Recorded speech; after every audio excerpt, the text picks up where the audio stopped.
Mnogo živi, živeći smrti jednoga, pa ipak niti će jedno zameniti mnogo, niti će mnogo zameniti jedno. Valja da se jedno razdeli na mnogo, a mnogo sažme u jedno, pa ipak je jedno uvek jedno, a mnogo je ostalo mnogo. Na kraju krajeva i knjiga ima svoju arhitekturu, onako kao što arhitektura ima svoju literaturu, svoju nečuvenu reč. Naš sagovornik je profesor, arhitekta, pisac ili kako najviše voli da ga nazivaju protomajstor Bogdan Bogdanović. Bogdane, za svoju knjigu Krug na 4 ćoška dobili ste Nolitovu nagradu za roman godine. Ta knjiga je u stvari traganje za okultnim obrascima istorijske svesti. Ima tu i nekih temelja pitagorejskih, temelja Orfejaca, pa zatim neopitagorejaca i mahinejaca, Sokrata i Platona, sve naspram skepse čitalaca, kao i demonologije, naravno. Da, ima sve što ste nabrojali i još ponečeg drugog. Vi ćete sad pa to drugo reću već i onom prvom što se naslučuje iz samoga naslova, podnaslova koji ste naveli. Svega toga imali u jednoj ironičnoj perspektivi, u jednoj skeptičnoj perspektivi. Ako se tu uopšte može govoriti o položaju, stavu pisa, ako se da razaznati ono što sam ja u tom tekstu, a verovatno sam ja i onda kad nisam ja i kad sam antija, vidi se jedan, ja ću se usuditi da kažem, skeptičan i pomalo umoran odnos graditelja prema gradovima ni na nebu ni na zemlji, prema himerama, prema utopijama.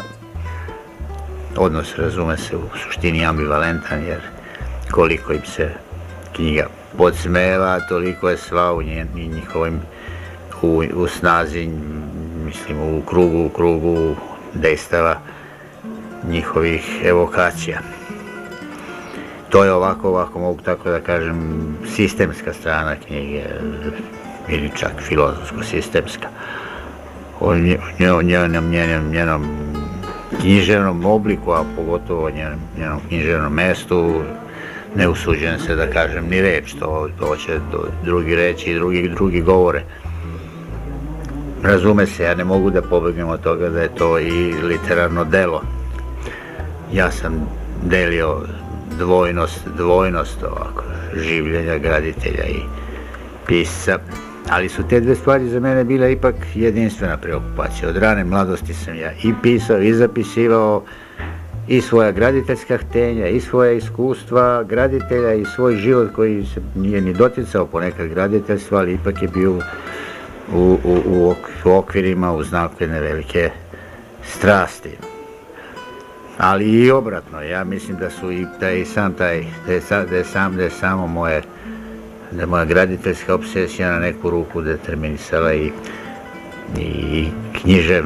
krug književnih tema i možda čak i donekle uticala i na književne forme kojima sam pribegavao, jer na kraju krajeva i knjiga ima svoju arhitekturu, onako kao što arhitektura ima svoju literaturu, svoju nečuvenu reč. Kad pomenuste ovo forme, u knjizi se jasno razlikuju 4 dela. Nekada su govorili, a to i sada važi, da pisac, tvorac treba da se udalji od svog pisma ili da se poslužimo arhaičnim izrazom pismena, pa da to odleži i da se tek onda dobije pravi odnos stvaraoca prema delu. Međutim, ovde se radi o priči koja nema kontinuiteta, a čitalac taj luk, ili možemo reći, pošto ste arhitekta, i slavoluk, dobije tek kada se udalji malo od svog čitanja, tek kada prođe vreme. Pozitivno, hvala vam. Ja sam i tu sumnjičav. Kako je knjiga izašla, ja je još nisam ponovo našao snage da pročitam, verovatno zato što sam na njoj radio više od 16 godina. Ja sam rekao 16 i više od 16 godina. Sad to je bio istovremeno i period stalnog udaljavanja od teksta i stalnog prisustvovanja u tekstu ili tekstovima i svim onim menama i fazama kroz koje je jedna ovakva knjiga prošla.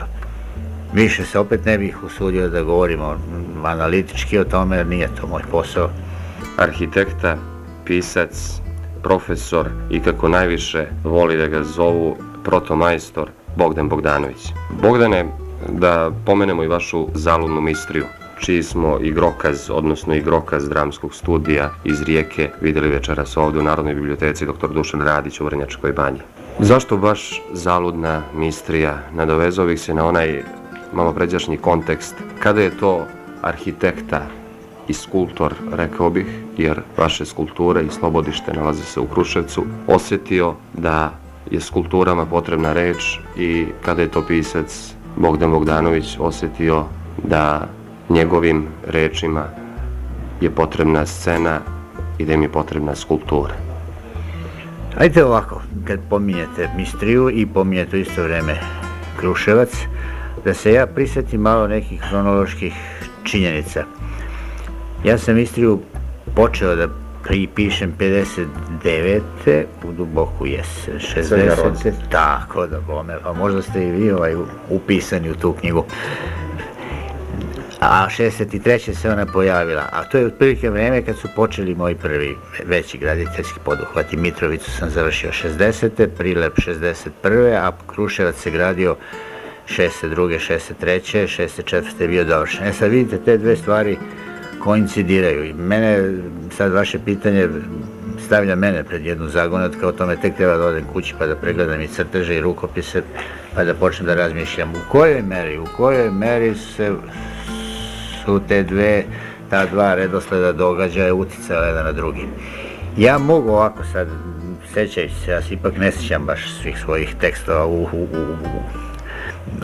naizust, tako. Ali ja se prisjećam da su u mistriji iskazane rečima neke forme, ja ću baš tako da kažem, u onom platonskom smislu, neke graditeljske forme, da su unapred bile date. Ja sam govorio o obrnutim kupolama, a poslije je došao Jasenovac koji je obrnuta kupola. Da li sam govorio o kamenim pticama ili nisam, ja ne znam, trebalo bi da pogledam, a to bi onda mogla da bude neka anticipacija Kruševca. Govorio sam o kraterima, o dubljenju zemlje, jesam, o ogromnim količinama zemlje. Ima toga odzvona u mistrije.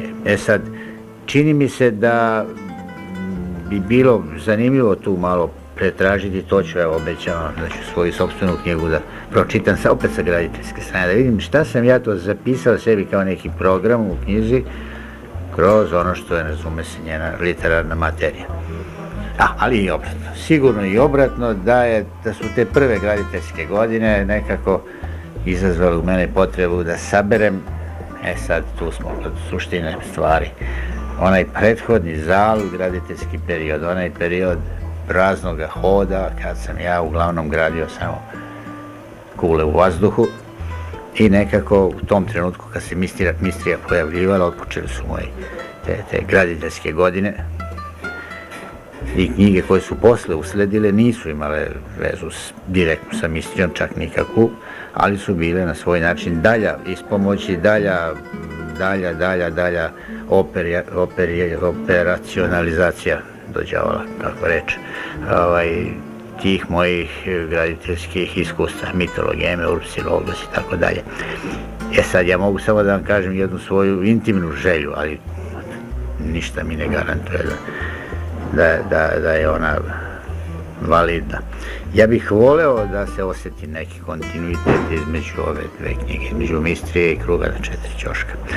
Ja sam to čak na neki način tu svoju želju i ovako učinio javnom time što sam tamo imao malu bolesnicu, ovdje imam veliku bolesnicu. Da li je to dovoljno, da li će tog formalno tu kontinuiteta ima. Pitagorejci neki izmišljeni, smešni, skoro Pitagorejci, parapitagorejci tamo. Isti ti Pitagorejci ovdje, tamo viđeni spreda, s talijanske strane, strane Evrope, ovdje viđeni malo od pozadi, s balkansko-ukrajinske strane i tako dalje. Tamo je do duše bila reč o graditeljstvu živom, o zalud graditeljstvu, o graditeljskim fikcijama, o filozofiji zaludnog građenja, spekulacije, mentalne spekulacije, moralne spekulacije, graditeljske gnozi. Ovdje je jedna gradoslovna gnoza fantastičnih gradova prošla kroz jedno sito, kroz jedno preispitivanje ironije i skepse i nostalgije. Reklo bi se da u zaludnoj mistriji ima i tako opštih mesta koja prodiru u samu bit podsvesnog, pa bih citirao sledeće. Mnogo živi, živeći smrti jednoga, pa ipak niti će jedno zameniti mnogo, niti će mnogo zameniti jedno. Valja da se jedno razdeli na mnogo, a mnogo sažme u jedno, pa ipak je jedno uvek jedno, a mnogo je ostalo mnogo. Šlagvort je ovaj, ja sam se tu poigravao kategorijama jednog i mnogog, na osnovu čega sad mi je teško da se prisjetim. Da li sam ja negde u nekom... Pazite, postoji jedna krupna razlika koja može na kraju ispadne jako na moju štetu. Krupna razlika između Mistrije, vremena Mistrije i vremena kruga četiri ćoška. U vreme Mistrije ja sam mnogo manje znao stvari nego u vreme kruga na četiri ćoška. To za pisce može da bude pogubno, katastrofalno znanje može da bude. Šta sam ja tada, gde sam ja to izbatrgao nekog verovatno grčkog filozofa, nešto i neku njegovu spekulaciju jednog i mnogog, pa sam je preradio na svoj način i pripisao je Epifaniusu Zlatobrkom iz Donje Figalije i tako dalje, znači podsmeknuo se sam sebi, ja ne znam. Ali čini mi se da je to, evo vidite, to su ipak neki stihovi, to se održa, ima još tamo su stihova, dobro, ova molitva male bolesnice, to je na kraju krajeva neka. Ali postoje oni Geteovi, Aleksandrinci, na koje su čak i vrlo dobri poznavaoci naletali. Neću sad imenujem nikoga, ali su rekli, pa gde ste vi to našli kod Gete? Nisam našao kod Gete, nego iz svoje glave. To je ta ista igra bila persifliranja nekih ovako stavova. Kod Getea recimo, ja sam znao da je Gete jako, da ga je Palladio jako intrigirao iz njegovog talijanskog putovanja, da je Palladio voleo da razmišlja i tako dalje. Pa sam onda to malo preobratio na svoju stranu. Sad tu već zalazimo u ono što opet niti imam prava da objašnjavam, čak i kad bih umeo, a pogotovo kad ne umem. To je već stvar valjda intuicije. Ovo malo pređašnje u kontekstu razgovora, pomenuste kako ste znali to što ste znali te 59. godine. Međutim, kao da ste znali da će ove 87. 200 godina od rođenja Vuka Stefanovića Karadžića da bude proslavljeno ovako pompezno. Pa ima i elemenata narodnog kulturnog blaga. Pa sad, ako je reč o tom jezičkom fundusu, ja mislim da objašnjenje treba naći negde. Ja mislim da se ono krije u tome što sam ja radio u svim delovima ove zemlje. Radio sam se majstorima, Piroćancima, Vranjancima, Vlasotinčanima, Makedoncima, Dubrovčanima, Mostarcima, Bišćanima. Ja sam se družio sa narodom, ja sam s njima morao da opštim, se dogovaramo kako ćemo. Ja sam nešto od njihovog slikovitosti, njihovog govora sigurno primio, nešto od njihovog ritma, pretpostavljam. Tu i tamo sam se možda i nedozvoljeno ispomagao neologizmima. U onoj meri, nije nedozvoljeno, u onoj meri u kojoj se narod ispomaže. Čovjek iz naroda jako lako izmišlja reči, to vi sigurno morate znati. Kad mu ustreba, za čas je reč tu, a uz reč je za čas i poslovica. Ja se toga nisam ustručao, to strogo uzevši možda i nije dozvoljeno u nekoj... razume se, mora biti dozvoljeno. Bogdane, zašto volite da vas zovu protomajstor? Sad, kad me vučete za reč, ne volim više. Ne volim više, je sada moj kolega Branko Pešić koji gradi Svetosavski hram, sad se i on proglasio protomajstorom, što razume da se ima pravo čovjek graditi crkvu. A pošto sam ja verovao da sam gradio ateističke crkve, ja sam htio da budem ateistički protomajstor, ali evo sad ima neki drugi protomajstor, ali moram da ostanem protomajstor, jer šta bi drugo mogo da budem kad sam samog sebe tako krstio. Kad sam gradio Čačak, u Nišu je bio jedan mladi arhitekt iz Niša u Čačku na gradilištu i on se grdno čudio, pa kaže, gledao po leksikonima, pa kaže, jeste vi diplomirali? Pa jesam. Pa što vi niste inženjer? Pa rekao, tako, ja sam inženjer, ne volim da budem inženjer. Pa znači vi ste sebi smanjili titul, rekao, smanjio se, zvanje protomajstora je nešto niže od arhitekte. Mi nemamo ni na jednu spomeniku arhitektu, mi imamo samo protomajstora. Onda sam i ja smatrao da ne treba da idem dalje. A protomajstor je sad, evo, ovo je protomajstor. Protomajstor je onaj koji zajedno sa svojim majstorima i koji deli kad kažem mislim na Zvonka Tarlea, pokazujem rukom da sam toliko već sluđen televizijom da zaboravim kad sam pred kamerama, kad nisam. Protomajstor je onaj koji gradi stvar i mislim kreira dok gradi i gradi dok kreira. To je proces koji živi. Sve lepote stare arhitekture, ako izuzmemo visoko odnegovane centre, svetske centre arhitekture onoga vremena, Italiju, Španiju, šta ja znam, oni su proizvod igre, proizvod improvizacije, malih crteža, minimalnih crteža, izmena na licu mesta, dogovora, razgovora, možda ko zna kakvih sve dogovaranja i prigovaranja majstorskih i protomajstorskih da se dođe do solucija, do oblika i tako dalje. Eto, tu je otprilike odgovor. Hvala vam puno. Hvala lepo. Mnogo živi, živeći smrti jednoga, pa ipak niti će jedno zameniti mnogo, niti će mnogo zameniti jedno.